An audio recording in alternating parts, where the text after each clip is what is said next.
성경에 보면은 똑같은 장소에 똑같은 시간에 이제 하나님 앞에 선 사람들을 볼 수 있습니다. 예를 들자면은 우리가 사무엘상 3장에 보면은 실로라고 하는 성소에 제사장 엘리가 있었고 또 다른 방에 어린 사무엘이 거기 있었습니다. 근데 한밤중에 하나님께서 사무엘을 부르셨어요. 사무엘은 그 소리 듣고 일어나서 하나님이 자기를 부르셨다고 생각하지 않고 엘리 제사장이 자기를 불렀다고 생각해서 엘리 제사장이 갔죠. 가서 제사장님 저 부르셨습니까? 그랬더니 나 너 부른 적이 없다. 제 음성을 들었는데요. 제 이름을 부르는 것을. 나는 너를 부른 적이 없으니까 가서 자거라. 그래서 이제 사무엘이 가서 잡니다. 또 불러요. 그래서 또 갔더니 엘리가 내가 너를 부른 적이 없는데 하나님이 너를 부르셨을 것 같다. 그래서 만약에 하나님이 너를 부르시면은 또 들리면은 하나님 제가 여기 있나이다. 제가 하나님 말씀 듣겠나이다. 라고 하나님 말씀을 들을 준비를 해라. 이런 말씀이 나옵니다. 그래서 세 번째 불렀을 때 이제 사무엘이 하나님의 음성임을 알고 무릎 꿇고 하나님의 음성을 받죠. 근데 여기서 우리가 알다시피 똑같은 장소 실로라는 성소에서 이같이 똑같은 시간에 하나님 불렀는데 엘리는 하나님의 부르는 음성을 못 듣고 사무엘은 하나님의 음성을 듣고 하나님의 말씀을 받게 됩니다. 그런데 우리가 알다시피 그 결과가 확 달라지죠. 이제 사무엘은 하나님의 음성을 듣고 사사요, 선지자요, 제사장이 되는 세 가지 직분을 감당하는 이런 훌륭한 사람이 됐습니다. 또 우리가 성경에 사무엘로 이름이 된 사무엘상, 사무엘하가 성경에 있는 것을 알 수 있어요. 그러나 반대로 엘리는 이처럼 하나님의 음성을 못 들었을 뿐만 아니라 이제 자기 의자에 앉았다가 거꾸로 떨어져서 목뼈가 부러져 죽는 이런 비참한 최후를 맞게 됩니다. 하나님 앞에서 하나님의 음성을 듣느냐 듣지 못하느냐 상당히 중요한 것 같습니다. 또 누가복음 18장에 가서 보면은 똑같은 성전에 바리새인과 이제 세리가 함께 기도하러 올라갔어요. 똑같은 자리에 서 있습니다. 물론 바리새인은 앞에 섰고 세리는 뒤편에 섰습니다. 그러나 공간은 같은 공간입니다. 그때 바리새인은 기도하기를 하나님 저 아시죠? 제가 일주일에 이틀씩 금식 기도하고 제가 소득의 10의 1은 틀림없이 바치는 사람이고 내가 토색, 불이, 간음 저 뒤에 있는 세리처럼 제가 나쁜 짓 하지 않은 사람입니다. 이러면서 잔뜩 자기 자랑을 늘어놓으면서 소위 말해서 기도라는 기도를 했습니다. 그러나 세리는 감히 하나님 앞에 얼굴을 들지 못하는 거예요. 가슴을 치면서 이 죄인을 용서해달라고 기도를 했습니다. 예수께서 제자들에게 이 두 사람이 기도하는 모습을 다 보여주시면서 도대체 어느 기도가 하나님께 인정을 받고 의롭다함을 받았겠느냐 이런 물음을 제자들에게 물으시죠. 그리고 말씀하시기를 바로 하나님께 의롭다함을 받은 것은 바리새인의 기도가 아니라 자기 죄를 고백하는 저 세리의 기도가 하나님께 이가 상달되고 또 의롭다함을 받고 갔느니라 이렇게 말씀했습니다. 똑같은 장소에서 똑같이 기도했는데 바리새인의 기도는 하나님께서 받지 않으게 하시고 또 세리의 기도는 받으신 것을 알 수 있습니다. 이처럼 하나님 앞에서 똑같은 시간 똑같은 장소에 사무엘과 엘리가 섰는데 사무엘은 인정받았고 또 바리새인과 세리가 함께 기도했는데 세리의 기도는 연락되고 의롭다 인정받았고 저는 하나님 앞에 선 사람들이 바로 우리들인데 여러분과 저가 사무엘처럼 또 세리처럼 욥처럼 하나님께 인정받아서 의롭게 되고 또 욥처럼 축복받는 2021년이 되기를 주님의 이름으로 축원합니다. 오늘 본문은 이제 누가복음 7장에 나온 내용인데 오늘 보면 역시 예수님 앞에 두 사람이 서 있어요. 한 사람은 바리새인 시몬이고 한 사람은 그 마을에서 죄인이라고 일컫는 여인이 예수님 앞에 서 있는 것이 나옵니다. 여기 바리새인 시몬이라는 사람은 다른 바리새인들하고는 조금은 다른 것 같아요. 그 당시에 예수님 시대의 바리새인들은 예수님께서 안식일 날 병을 고쳤다고 예수님을 죄인 취급했습니다. 이제 알다시피 요한복음 5장에 38년 된 명자도 안식일 날 고쳤고, 또 요한복음 9장에 나오는 소경도 안식일 날 고쳤어요. 그래서 예수님을 갖다가 안식일을 범한 자로 이같이 죄인 취급했습니다. 그래서 대부분의 바리새인들은 예수님에 대해서 혐오감을 가졌어요. 그런데 오늘 바리새인 시몬은 다른 바리새인들하고는 좀 다른 것 같아요. 뭔가 예수님을 갖다가 죄인 취급했다면 자기 집에 모시지 않았겠죠. 그런데 자기 집에 모셨다는 것은 예수님에 대해서 관심이 있었어요. 왜 많은 사람들이 예수님을 따라다니는가? 또 예수님의 가르침은 특별한데 어떤 면에서 특별한가? 궁금한 게 많았죠. 그래서 예수님을 모셨습니다. 또 예수님이 바리새인 시몬 집에 있다는 것을 알고 이 여인도 와서 향유 같은 옥합을 깨뜨리고 눈물로 예수님 발을 이같이 씻으면서 머리카락으로 예수님 발을 닦으셨어요. 오늘 이 바리새인도 이 여인도 예수님 앞에 나왔다는 것은 다 관심이 있어서 나왔습니다. 바리새인도 관심이 없다면 예수님을 자기 집에 모시지 않았겠죠. 또 이 여인도 예수님에 대해서 관심이 없다면 예수님께 나올 필요가 없었겠죠. 분명한 것은 예수님 앞에 바리새인이나 이 여인이나 다 관심을 가지고 예수님 앞에 나왔습니다. 오늘 우리들도 다 예수님에 대해서 관심을 가지고 오늘 이 성전에서 예배드리고 또 온라인으로 예배를 드리고 있습니다. 그런데 이제 중요한 것은 이 바리새인 시몬이라는 사람은 예수님께서 나에게 엄청난 은혜를 부어주셨습니다. 예수님 때문에 내 생애가 근본적으로 바뀌었습니다. 예수님 때문에 내가 새 사람 됐습니다. 이런 감정으로 예수님 앞에 나왔느냐? 그렇지 않습니다. 이 바리새인 시몬은 조금 전에도 말씀드렸지만 예수님에 대해서 좀 알고 싶었어요. 도대체 예수님에게 뭐가 있길래 그렇게 많은 사람들이 예수님을 따라다니까? 예수님의 가르침은 탁월하다는데 어떤 면에서 탁월할까? 도대체 예수님이란 분이 어떤 분인가? 궁금하기 짝이 없어요. 예수님에 대해서 더 알고 싶어하는 이런 마음이 있었습니다. 좀 지식적으로 예수님에 대해서 좀 더 알고 싶은 이런 호기심이 생겼어요. 이런 관심 가지고 예수님을 모셨어요. 그러나 이 여인은 그렇지 않아요. 이 여인은 실패한 여인이고 사람들에게 버림받은 여인이고 누구나 다 이 여인을 손가락질하면서 죄인이라고 부르는 여인입니다. 근데 이 여인이 예수님 만나서 인생이 바뀌었어요. 이 애는 자기 인생이 다 쓰레기 같은 인생이라고 생각했지만 예수님 만나고 나서 인생이 바뀌었어요. 자기를 근본적으로 바꿔놨어요. 자기를 새 사람으로 바꿔놨어요. 자기에게 산소망을 주셨어요. 이 여인이 예수님 만난 것은 자기를 변화시켜 주신 예수님에 대해서 감사한 마음으로 정말로 예수님이 내 생애를 바꿔놨다, 이런 감격스러운 마음으로 예수님 앞에 나온 거죠.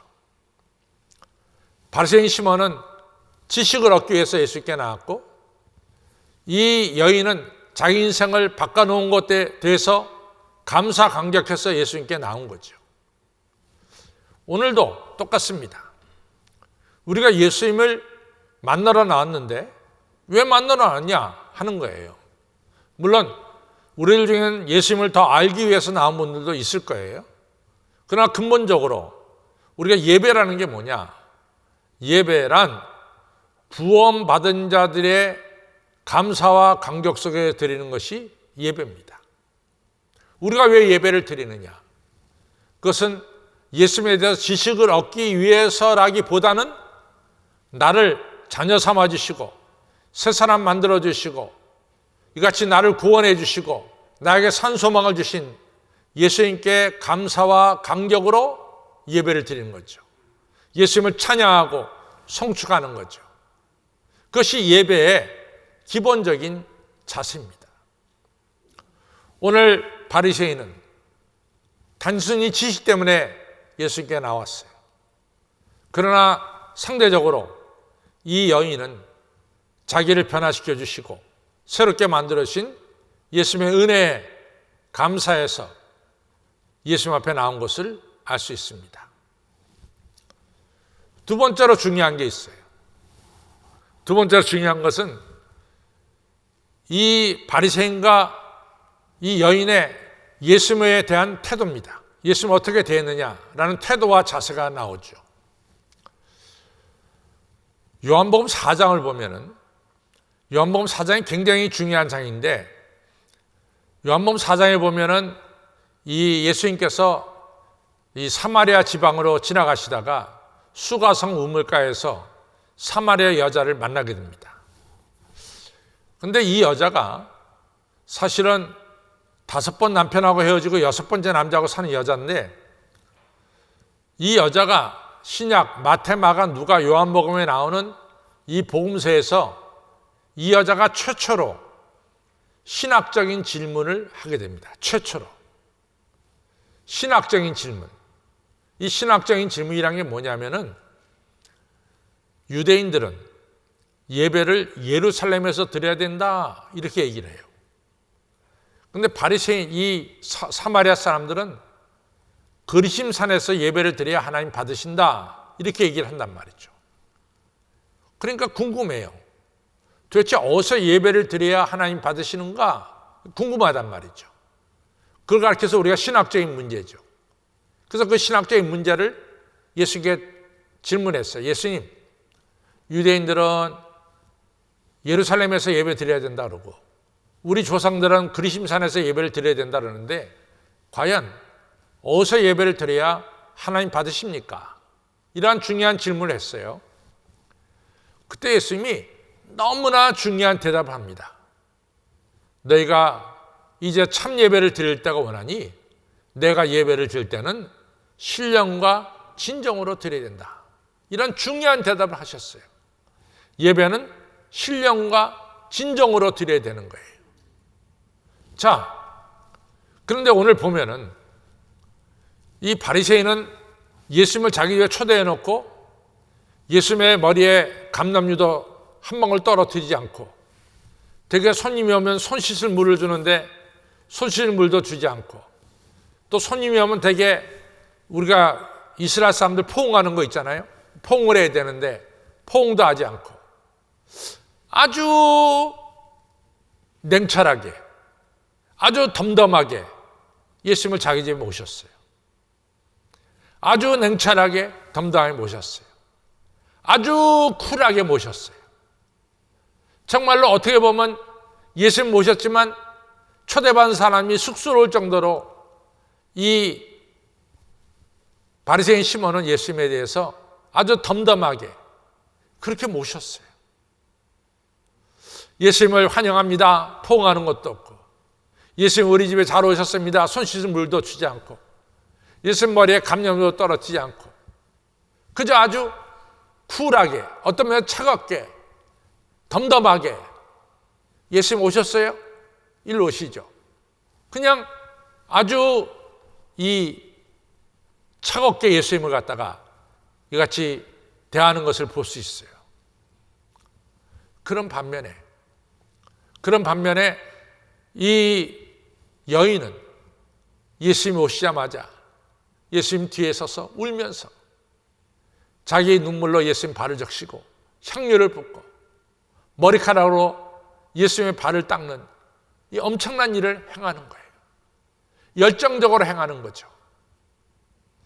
여러분, 우리가 예수님을 대할 때 어떤 자세와 어떤 태도로 대해야 되느냐, 이게 너무 중요한 것 같아요. 아시다시피 누가복음 19장에 예수님께서 삭개오의 집에 임했어요. 삭개오가 너무너무 흥분했어요. 우리 집에 예수님이 오셨다는 것이 너무너무나 감격스럽고 흥분되는 일입니다. 그러니까 삭개오가 예수님 오시자마자 말하잖아요. 예수님, 내 재산의 절반은 가난한 자에게 주겠으며 내가 누구의 도둑질 토색한 것이 있으면 4배를 갚겠나이다. 흥분돼가지고 열정적으로 감사한 마음으로 예수님을 자기 집에 모십니다. 요한복음 12장도 마찬가지예요. 마르다 마리아의 집에 예수님께서 가셨을 때 마르다는 예수님에 대해서 음식을 준비하느라고 정신없어요. 어떻게라도 하나라도 음식 더 만들어가지고 예수님 대접하려고 엄청나게 많은 음식을 준비하고 있었죠. 분주하게 준비하고 있었죠. 마리아는 예수님께서 베푸신 은혜가 너무 감사하니까 300데나리온 되는 옥합을 가져다 깨트려서 예수님 발에 붓는 이런 역사를 행했습니다. 너무나 삭개오나 마르다 마리아나 또 오늘 누가복음 7장에 나오는 이 여인이나 예수님 오셨다 그랬을 때 너무나 감격 속에서 감사 속에서 예수님 모시는 것을 볼 수가 있습니다. 우리가 이제 2021년 예수님을 우리가 앞에서 예배를 드려야 되는데 여러분과 저에 드리는 예배의 태도는 어떤 태도로 드려야 되느냐? 정말 중요해요. 그저 쿨하게 덤덤하게 예수님 앞에 서야 되느냐? 아니면 날 구원해 주신 이 예수님 앞에 감사와 감격으로 정말 떨리는 마음으로 그리고 마음껏 찬양하는 마음으로 기쁜 마음으로 열정적으로 우리가 예배를 드려야 되느냐? 이런 분명한 차이가 있는 거죠. 우리가 예수님 앞에 섰을 때 어떤 자세로 어떤 태도로 우리가 예수님 앞에 서야 되느냐? 상당히 중요한 내용입니다. 그 다음 세 번째로 중요한 것은 아주 이게 중요한 진리인데 예수님께서 이런 비유를 듭니다. 야, 어떤 사람에게는 500만 원이 빚이 있었고 어떤 사람 50만 원이 빚이 있었어. 근데 중요한 것은 500만 원 빚진 자나 50만 원 빚진 자나 자기 스스로는 빚을 갚을 수가 없는 거야. 자기 스스로 빚을 갚을 수 있었다면 아마 주인이 너 뭐 팔아서 빚 갚아 그랬을 것이다. 근데 500만 원 빚진 자나 50만 원 빚진 자나 두 사람 다 자기 능력으로는 빚을 갚을 수가 없어. 그래서 주인이 500만 원 빚진 자, 50만 원 빚진 자 다 탕감해 줬어. 그렇다면은 어떤 사람이 더 주인에게 감사하겠냐? 이렇게 물어보니까 이 바리새인 시몬은 500만 원 빚진 자가 더 감사를 표현할 것이다. 이런 얘기를 합니다. 근데 여기에 맹점이 있습니다. 우리가 여기서 중요한 것을 봐야 되는데 500만 원 빚진 자도 자기 스스로 빚을 갚을 수가 없고 50만 원 빚진 자도 자기 스스로 빚을 갚을 수가 없어요. 이것이 현실이에요. 500만 원 빚진 자도 빚진 자고 50만 원 빚진 자도 빚진 자입니다. 둘 다 갚을 길이 없는 거예요. 그런데 50만 원 탕감 받은 사람은 뭐라고 생각하냐면 500만 원 탕감 받은 사람이 주인에게 감사해야 된다. 그렇게 생각하고 있어요. 자기는 조금밖에 탕감 받지 않았으니까 자기는 별로 감사하지 않아도 된다. 이런 생각을 가졌어요. 근데 여기서 이게 정말 잘못된 겁니다. 바리새인들은 자기들은 별로 잘못한 게 없어. 그러나 저 세리나 이런 사람들은 잘못한 게 많아. 그렇기 때문에 세리나 이런 사람들은 죄를 용서해 주신 예수님께 많이 감사해야 되지만은 자기들은 별로 죄 용서 안 받은 게 별로 없으니까 자기는 별로 감사하지 않아도 된다. 이렇게 생각하고 있어요. 감사는 너 세리, 너 죄 많은 여자 이런 사람들이 감사를 많이 해야 돼. 나같이 조금 죄 용서 받은 사람은 감사할 필요가 별로 없어. 이렇게 생각하고 있는 거예요. 그러니까 예수님이 오셔도 별로 반갑게 대하지 않은 거죠. 근데 우리가 처음부터 끝까지 잊지 말아야 될 것은 뭐냐? 500만 원 빚진 자도 자기 스스로 갚을 수가 없고 50만 원 빚진 자도 자기 스스로는 갚을 길이 없어요. 둘 다 빚을 졌다는 데는 똑같아요. 주인이 용서하지 않으면 그 빚은 탕감될 수가 없는 거예요. 둘 다 예수님으로부터 은혜를 받았어요. 빚이 탕감되는 죄가 사해지는 용서를 받았다고요. 여러분, 저는 사도 바울을 통해서 늘 사도 바울이 훌륭한 점이 뭐냐면 사도 바울이 율법대로 살았어요. 자기는 율법으로 보면 흠이 없는 자고 바리새인 중에 바리새인이고 또 히브리인 중에 히브리인이라고 얘기하고 있어요. 그는 항상 사도 바울이 자기에 대해서 말하기를 저는 죄인 중에 괴수입니다. 저는 죄인 중에 괴수입니다. 자기는 죄인 중에 괴수라는 얘기를 하고 있어요. 두 번째는 나는 만삭되지 못한 자와 같습니다. 나는 모자람이 많은 사람입니다. 여러분, 어느 누가 사도 바울과 비교해서 율법적으로 사도 바울보다 더 잘 지킨 사람이 바리새인 중에 몇 명이나 되겠어요? 그러나 바리새인이었던 사도 바울은 그러지 않았어요. 나는 죄인 중에 괴수고 나는 하나님의 은혜가 아니면 살아갈 수가 없고 주님의 용서가 아니면 살아갈 수가 없는 회방자의 핍박자의 포행자였습니다. 이런 고백을 하고 있는 거죠. 여러분, 우리가 주 앞에 설 때 중요한 것은 다른 사람 비교할 필요가 없어요. 나는 주님으로부터 죄 용서함을 받은 이러한 하나님의 은혜를 받은 자임을 꼭 기억해야 돼요. 내 옆에는 A는 너무나 많은 죄를 졌어. 저 사람 많은 죄를 탕감받았어. 그런 생각을 해서는 안 되는 거예요. 우리는 언제나 내 옆에는 A라는 사람 앞에 서 있는 것이 아니라 나의 죄를 용서해 주시는 주님 앞에 내가 1대1로 서 있는 거죠. 주님 앞에 내가 서 있습니다. 주님이 아니면은 내 죄가 용서함 받지 못했다는 사실을 언제나 기억하며 살아야 돼요. 그래서 2021년 예배 드릴 때마다 우리는 주변에 누가 서 있는지 별로 중요하지 않습니다. 중요한 것은 내가 이 죄인이 하나님 앞에 서 있다는 것을 기억해야 돼요. 사도 바울은 죄인이 없나니 하나도 없다 그랬어요. 야고보서는 우리가 10개의 율법을 지키다가 한 개만 범해도 그 사람 죄인이야. 그러니까 의인 없나니 한 명도 없다 그랬어요. 우리는 다 이런 모양 저런 모양으로 허물이 있는 사람이고 이 허물이 바로 예수님의 십자가의 보혈로 용서함 받고 시침 받았다는 사실은 틀림없는 진리입니다. 그래서 여러분과 저는 예수님 앞에 설 때마다 내가 죄인임을 깨닫고 내 죄를 용서하시는 분은 예수님임을 깨닫고 나는 주님의 용서의 은혜가 아니면은 살아갈 수가 없음을 깨달아야 돼요. 나는 이 시간도 하나님의 은혜를 필요합니다. 하나님의 은혜가 없이는 나는 살아갈 수가 없습니다. 절대로 남과 비교할 필요가 없어요.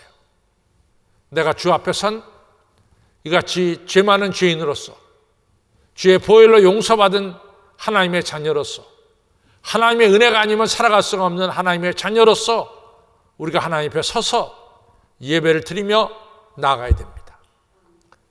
성도 여러분, 2021년 52주를 우리가 하나님 앞에 서서 주일 예배를 드려야 됩니다. 예배 드릴 때마다 사무엘처럼 하나님의 음성을 들으시고 예배 드릴 때마다 세리처럼 의롭다함을 받으시고 예배 드릴 때마다 욥처럼 네가 정당하다 이런 하나님께로부터 인정받고 베나드한 축복을 받아야 될 줄로 믿습니다. 그러기 위해서 중요한 것은 우리는 나를 구원하신 예수님께 감사 감격한 마음으로 교회에 나오는 겁니다. 신령과 진정으로 예배를 드리는 겁니다. 그리고 나는 하나님의 은혜가 아니면 살아갈 수가 없는 죄인입니다. 은혜를 나려 주옵소서.